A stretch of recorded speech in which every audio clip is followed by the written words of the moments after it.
송은재 TV 시작합니다. 추석 연휴에 친지들과 이렇게 많이 모이게 되면 이야기하는 것 중에 하나가 역시 아직 좀 많이 남아 있기는 하지만 2027년 차기 대권 주자 부분입니다. 차기 누가 될 것이냐. 가장 핵심적으로 이재명과 한동훈의 대결이 계속 이어지고 있습니다. 먼저 가장 따끈따끈한 금방 발표가 된 이 차기 대권 주자 적합도 여론조사 한 가지 소개를 해드리겠습니다. 수치보다는 전체적인 흐름, 여론조사는 전체적인 흐름을 살펴보는 것이 더 중요하죠. 스트레이트 뉴스가 조원 CNI에 의뢰를 해서 지난 10일에서 12일 전국의 2,004명을 대상으로 조사한 결과입니다. 이재명 44.5%, 한동훈 22%입니다. 지난주와 대비를 해서 이재명은 2.4%포인트 올랐고 한동훈은 1.1%포인트 올랐습니다. 다 같이 올랐는데 이재명이 2배 가까이 올랐고 차기 대선 후보로 이재명이 한동훈의 2배입니다. 그러니까 한동훈이 좀 그동안 떨어졌고 더 중요한 것은 이재명이 굉장히 지지율이 많이 올랐습니다. 이재명의 지지율이 30%대에서 40%대로 올라가 버렸습니다. 다행인 점은 한동훈이 더 내리지는 않고 한동훈이 조금 내렸었는데 더 내리지는 않고 다시 오름세를 보이고 있다. 이재명과 함께. 그 다음에 조국은 6.3, 오세훈 4.7, 이준석 4.4, 원희룡 3.6, 홍준표 3.2, 김동연 2.9, 안철수 1.3.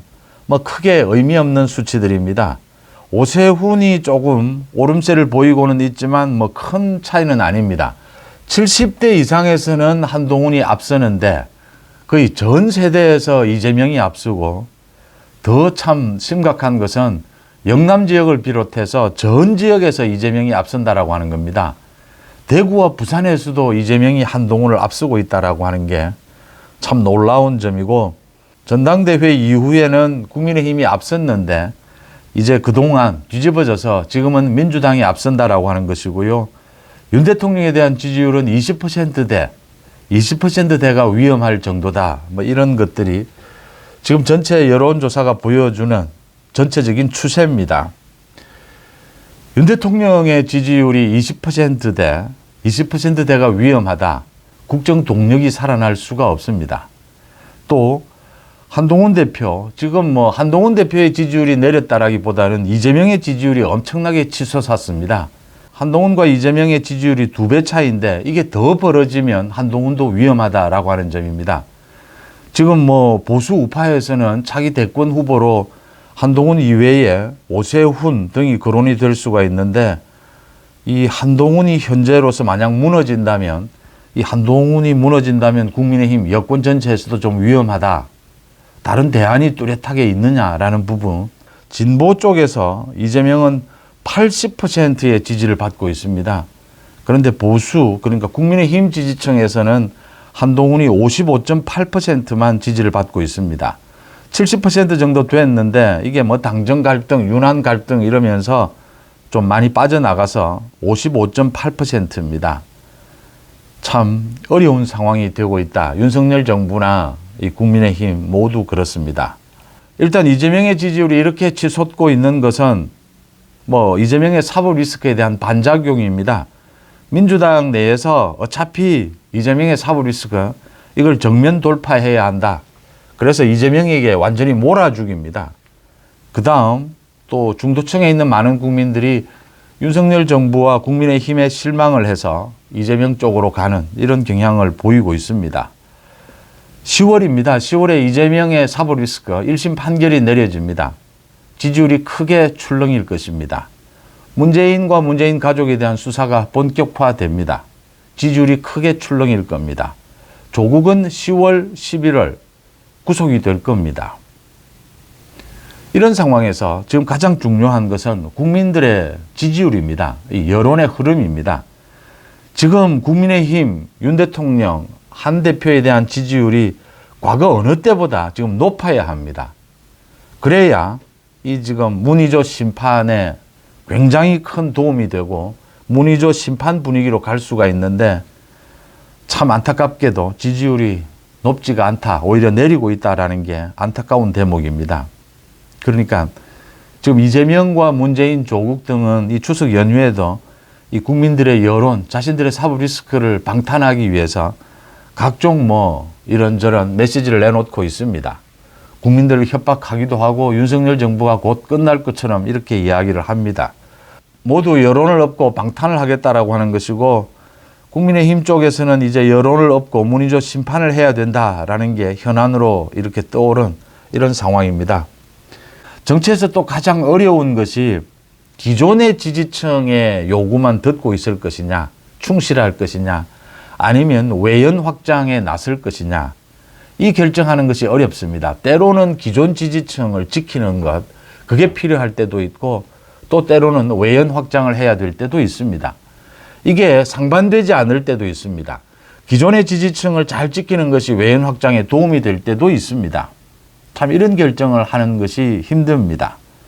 지금의 정치 상황은 어떤 것이냐? 문의조 심판을 위해서 지지율을 끌어올려야 됩니다. 그러기 위해서는 지금은 외연 확장이 필요합니다. 기존의 국민의힘, 윤 대통령의 지지율, 한동훈 대표의 지지율만으로는 절대 이길 수가 없습니다.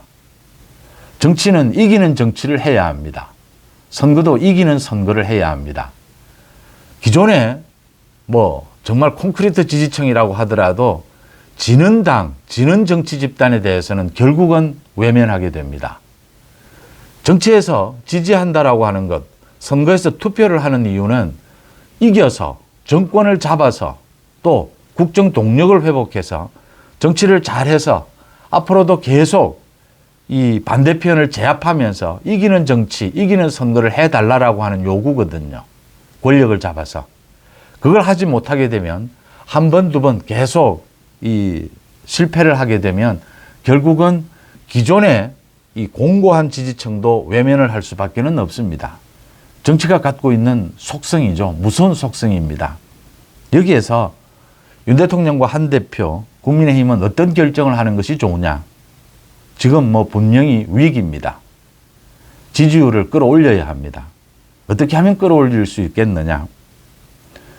당정 갈등, 윤한 갈등 이야기를 많이 합니다. 현실적으로 갈등이 있습니다. 상당히 풀기가 힘든 것도 사실입니다. 그렇지만 풀지 못할 일도 없습니다. 풀 수 있습니다. 어떤 방식을 동원하느냐라는 겁니다. 여기에서 한동훈의 스타일입니다. 한동훈의 리더십 스타일. 한동훈은 신속하고 명쾌했습니다. 그런데 당대표가 되고 난 다음에 갑자기 한동훈이 굉장히 신중해졌습니다. 좋은 점도 있고 나쁜 점도 있습니다. 한동훈이 신중해진 것은 집권 여당의 대표로서 당연한 일입니다. 윤 대통령과의 관계 부분, 당정관계, 이걸 신중하게 풀어나가야 합니다. 책임감이죠. 그런데 신속하고 명쾌한 것은 한동훈의 생명입니다. 정치 리더십의 생명이었습니다. 지지율을 지탱하는 생명이었습니다. 한동훈도 지지율이 만약 무너지게 된다면 장담할 수 없습니다. 한동훈이 갖고 있는 가장 큰 무기는 지지율입니다. 이 지지율을 유지하기 위해서도 다시 신속하고 명쾌함으로 돌아가야 합니다.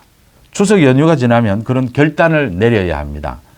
윤석열 정부가 지금 소신을 지켜가는 부분 굉장히 완고합니다. 그래서 어느 정도의 압력, 한동훈의 신중, 한동훈이 어느 정도 지금 양보를 하고 윤석열 정부와 당정관계를 이렇게 원만하게 가져가면서도 문제를 풀 수 있는, 대표적으로 의정 갈등을 꼽을 수가 있습니다. 이걸 풀 수 있는 길은 보이지가 않습니다. 이럴 때는 어떻게 해야 되느냐? 한동훈 당정 갈등에서 이 당이 더 굽혀서 이 정을 따라가는, 대통령실을 따라가는, 그렇게 해서 이 문제를 풀 수가 있느냐? 또 지지율을 끌어올릴 수가 있느냐? 어렵다라는 게 지금 확인이 되고 있습니다. 그렇다면 한동훈이 결단을 내려야 합니다. 지금은 이제 한 달, 두 달입니다. 지지율이 천지개벽을 할 것입니다. 문의조 심판으로. 특히 이재명에 대한 사법 리스크입니다. 이럴 때는 과감하게 나서야 합니다. 그만큼 한동훈이 그동안 신중했습니다. 이제는 결단을 내려야 합니다. 예를 들면 의정 갈등 부분에 있어서도 한동훈이 그렇게 많이 노력을 했는데도 여당 대표가 제안을 하는 중재안이 정부에 의해서 정면으로 거부되는 이런 일이 있었습니다. 그런데 며칠 지나니까 또 정부가 그 한동훈의 중재안을 받아들이는, 그것보다 오히려 더한 것도 받아들이는 이런 지금 어처구니 없는 실수가 되풀이되고 있습니다. 당정 갈등 분명히 있습니다. 한동훈이 하는 것은 뭐 무조건 일단 이 색안경을 끼고 보는 이런 분위기가 있습니다. 이걸 뚫고 나가기 위해서는 한동훈이 여기에서 더 참아야 하느냐? 아닙니다. 이제는 치고 나가야 합니다. 더 참을 공간이 없습니다. 더 참으면 지지율은 더 떨어집니다. 문제를 풀지도 못합니다. 더 치고 나가는 방법은 국회에서 국회의 힘으로 정말 하기 싫은 일이지만 왜 하기 싫으냐 하면 국회 권력을 독점한 이재명이 국회 권력으로 국회에서 난동질을 벌이면서 국정을 완전히 마비시키려고 하고 있습니다. 자신의 방탄을 위해서죠. 그래서 국회의 힘을 동원하기 싫지만 지금 정부를 일정 부분 제압하기 위해서는 국회의 힘을 동원하지 않을 수가 없는 이런 상황이 됐습니다. 흔히 말하는 딜레마죠. 그래도 그 길을 갈 수밖에 없습니다. 협의하기 싫지만 이재명과 민주당과 협의할 수밖에 없습니다. 그래서 이재명에게도 일정 부분, 민주당에게도 일정 부분 주도권을 약간 양보하더라도 한동훈이 여전히 주도권을 쥘 수 있다면 국회에서 여야가 합의해서 지금까지는 추석 연휴를 잘 대응하라 정도였습니다. 좀 더 강도 높은 합의를 해서 정부에게 압박을 할 수밖에 없는 그런 상황입니다. 그렇게 의정 갈등을 풀어야 합니다. 더 적극적이고 더 수위 높게 풀어야 지지율도 올라갑니다. 또 이렇게 문제를 풀어야 결국은 한 대표의 지지율, 국민의힘 지지율이 올라가고 윤석열 대통령의 지지율도 결국은 올라간다라고 하는 것입니다. 이 현안을 풀지 않으면 올라가지 않는다라고 하는 겁니다. 다른 많은 민생들 마찬가지입니다. 지난달에 28개 민생 법안을 여야 합의로 통과를 시켰습니다. 지금도 많이 남아 있습니다. 그러니까 특검 공격, 탄핵 공격 저 부분에 대해서도 탄핵은 선을 긋더라도 저 특검 공격 지금 두 가지입니다. 최상병 특검법, 김건희 특검법입니다. 김건희 특검법은 검찰에서 엄정하게 서울중앙지검에서 김건희 여사에 대해서 가방 부분과 주가 의혹 부분입니다.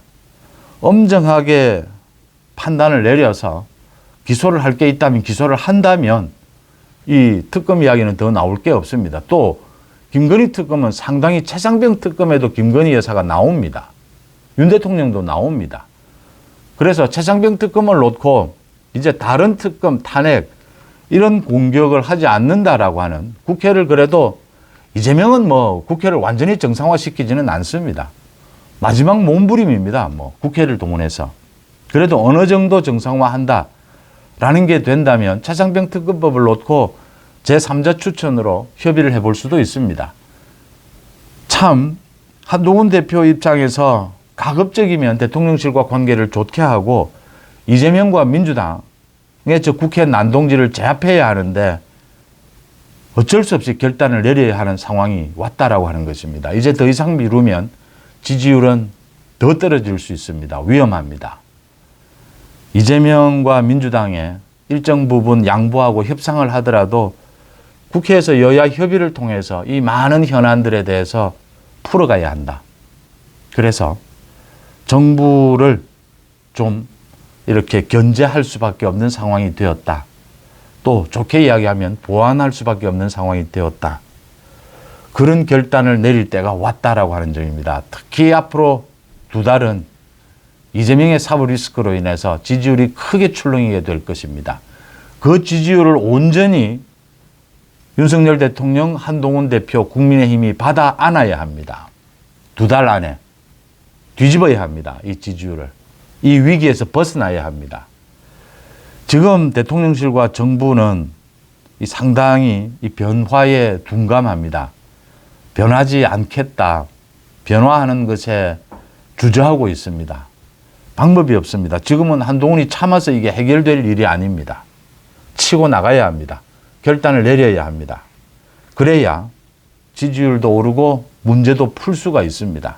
문제를 풀어야 결국 윤석열 대통령, 윤석열 정부의 지지율도 올라가게 됩니다. 앞으로 두 달이 굉장히 중요합니다. 한동훈이 아닌 대안이 있느냐. 전통적인 지지층 내에서도 지금 윤 대통령을 여전히 지지하지만 한동훈을 지지하지 않는, 한동훈에 대한 지지를 접은 사람들이 많습니다. 영남에서도 지금 윤 대통령의 지지율도 떨어지고 한동훈 대표에 대한 지지율도 떨어집니다. 한동훈을 지금 버리고 한동훈을 제거하고 다른 대안이 있느냐라고 하는 것입니다. 다른 여당 대표로서 지금 전체 여권의 지지율을 끌어올리고 경쟁력을 끌어올리고 저 이재명과 민주당, 문희조 심판을 해낼 수 있는 그런 다른 대안이 있느냐라고 하는 것입니다. 대안이 없다면 지금 현재의 리더십에 힘을 몰아줘야 합니다. 윤 대통령과 한동훈 대표의 케미는 갈등하고 또 어쩔 수 없이 정치적 압박에 의해서, 여론의 압박에 의해서 타협하는, 화합하는 것이 되풀이될 수밖에 없습니다. 조화는 그런 것이지 않습니까? 때로는 손잡고 때로는 견제하고 갈등도 일으키면서 이젠 그런 식으로 갈 수밖에 없다. 그래서 어떻게 해서든지 지금 막판까지 몰려있는 이 위기 상황을 극복해야 된다라고 하는 것입니다. 거기에 모든 지혜를 모은다면 한두 달 내로 한동훈이 이재명과 이 지지율을 뒤집어 엎을 수 있는 그런 계기가 올 것이다. 윤 대통령의 지지율도 다시 올라가는 그런 계기가 올 것이다. 한두 달 전에 국민의힘이 민주당의 지지율을 앞섰습니다. 그런데 지금은 국민의힘이 민주당의 지지율이 지고 있습니다. 이 부분을 빨리 극복하지 않으면 문희조 심판, 확실한 심판마저 어려워질 수 있다라고 하는 점을 생각하게 됩니다. 추석 연휴에 차기 대통령, 차기 대권 주자는 누가 될 것이냐. 충분히 현재로서 한동훈에게 희망이 있다라는 부분을 다시 한번 짚어볼 수가 있습니다. 여러분들은 어떻게 보십니까? 송은재TV 마칩니다. 고맙습니다.